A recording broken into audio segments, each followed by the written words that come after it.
Supreme court نے بہار assembly انتخابات سے قبل ووٹر لسٹ کی خصوصی گہری نظر ثانی یعنی SIR سے متعلق عمل کو قانونی اور آئینی قرار دیا ہے۔ چیف جسٹس سوریہ کانت کی سربراہی والی بینچ نے بدھ کے روز فیصلہ سناتے ہوئے کہا کہ الیکشن کمیشن کو SIR کے لیے خصوصی طریقہ کار اختیار کرنے کا اختیار حاصل ہے۔ سپریم کورٹ نے کہا کہ صرف اس بنیاد پر SIR کے عمل کو منسوخ نہیں کیا جا سکتا کہ یہ ووٹر لسٹ میں ترمیم کے خصوصی طریقہ کار سے مختلف ہے۔ سپریم کورٹ نے تسلیم کیا کہ یہ عمل خود مختار اور منصفانہ انتخابات کے مقصد سے جڑا ہوا ہے۔ عدالت نے یہ بھی کہا کہ قانون الیکشن کمیشن کو کسی بھی وقت خصوصی نظر ثانی کرنے کا اختیار دیتا ہے، اس لیے SIR کو غیر قانونی نہیں کہا جا سکتا۔ سپریم کورٹ نے یہ بھی کہا کہ SIR عمل عوامی نمائندگی کی قانونی اور اس سے متعلق قواعد کی جگہ نہیں لیتا۔ سپریم کورٹ کے مطابق SIR آئین کے آرٹیکل 324 کے تحت الیکشن کمیشن کی ذمہ داری کو مزید مضبوط بناتا ہے۔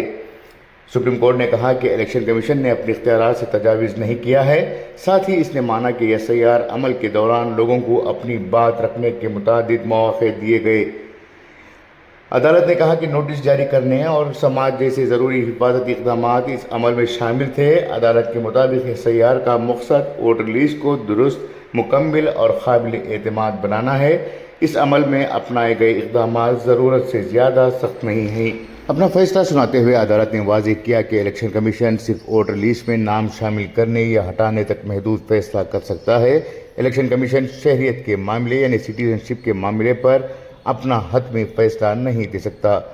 عدالت نے مزید کہا کہ اگر کسی کا نام شہریت کی بنیاد پر ہٹایا جاتا ہے تو اس معاملے کا آخری فیصلہ کمپیٹنٹ اتھارٹی کرے گی۔ عدالت نے مانا کہ الیکشن کمیشن کی مکمل کارروائی قانون کے مطابق ہے، دستاویزات کی درجہ بندی معقول بنیادوں پر کی گئی ہے اور اس کا براہ راست تعلق ووٹر لسٹ کی درستگی برقرار رکھنے سے ہے۔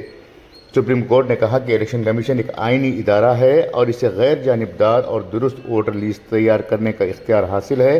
عدالت نے یہ بھی مانا کہ خصوصی حالت میں مختلف طریقہ کار اختیار کرنا آئین اور قانون کے خلاف نہیں ہے، لہذا SIR مکمل طور پر قانونی ہے اور اسے نافذ کرنے کا اختیار سیدھے طور پر الیکشن کمیشن کے پاس ہے۔ واضح ہے کہ بہار میں SIR شروع ہونے کے بعد اسے عدالت میں چیلنج کیا گیا تھا۔ درخواست گزاروں کا کہنا تھا کہ یہ عام نظر ثانی کے طریقہ کار سے مختلف ہے اور ووٹروں کے حقوق کو متاثر کر سکتا ہے۔ اس معاملے میں عدالت نے کہا کہ یہ عمل قانونی طور پر درست ہے۔ 11 دستاویزات پر غور کرنے اور ہمارے حکم کے ذریعے آدھار کارڈ کو شامل کیے جانے کے بعد ہم اس دلیل کو قبول نہیں کر سکتے کہ الیکشن کمیشن کی جانب سے مانگی گئی دستاویزات منمانے انداز میں طے کی گئی ہیں۔ سپریم کورٹ نے SIR عمل کو درست قرار دیتے ہوئے کہا کہ اس عمل کے تحت ووٹر لسٹ سے نام ہٹائے جانے کا مطلب یہ نہیں کہ کسی خاص شخصیت کی شہریت ختم کر دی گئی ہو۔ اس فیصلے کو اس لیے ہم اہم مانتے ہیں کیونکہ درخواست گزاروں اور اپوزیشن پارٹیوں کا کہنا تھا کہ الیکشن کمیشن کا SIR مہم کے پچھلے دروازے سے شہریت کی جانچ ہے۔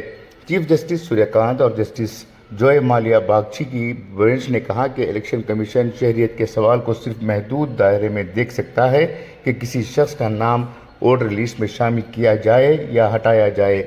عدالت نے واضح کیا کہ الیکشن کمیشن کسی کا نام ووٹر لسٹ سے خارج کر سکتا ہے، لیکن اس کا مطلب یہ نہیں کہ وہ شخص ہندوستان کا شہری نہیں رہا۔ بیورو رپورٹ، انقلاب نیوز، نئی دہلی۔